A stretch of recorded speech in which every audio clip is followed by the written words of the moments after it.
સુરત ચોક બજાર ભરી માતા રોડ નહેરુ નગર ઝુંપડપટ્ટીમાં રહેતા સગા જમાઈનું સસરાએ ચપ્પુના ઘા ઝીકી કરપીણ હત્યા કરી દેતા ચકચાર મચી જવા પામી હતી।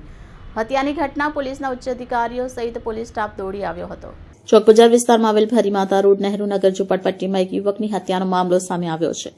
પ્રાથમિક પોલીસ તપાસ અનુસાર ઉત્તર પ્રદેશનો રહેવાસી સલમાન નામના યુવકની હત્યા તેના સસરા નઝીમુલ્લા દ્વારા કરવામાં આવી છે।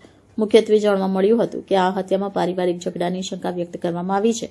ગુસ્સે ભરાયેલા સસરા નઝીમ ઉલ્લાએ જમાઈ સલમાન પર ચક્કુ વડે જાનલેવા હુમલો કર્યો, જેમાં ગંભીર રીતે ઘવાયેલા સલમાનનું ટૂંકી સારવાર બાદ મોત નીપજ્યું હતું। હત્યાની ઘટના બાદ પોલીસ દોડી આવી હત્યાનો ગુનો નોંધી વધુ તપાસ હાથ ધરી છે।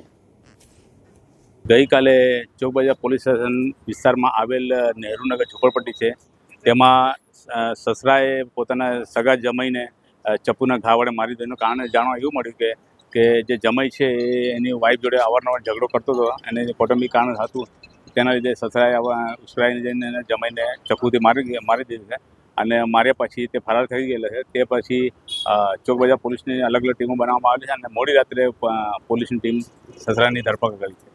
સર, કારણ બેસિકમાં શું આવ્યું છે? ઝઘડાને કારણ શું હતું? એ લોકોનું પેલું કૌટુંબિક વિવાદ એવું હતું કે ભાઈ પૈસાની લેતી દેતીનું હતું અને એ અવારનવાર જે સસરા છે કંઈ કમાતો નહોતો અને એની વાઈફ જે છે એને સસરાને પૈસા આપે એવું એના વરને કહેતી હતી, જેનાથી એ લોકોનો અવારનવાર કૌટુંબિક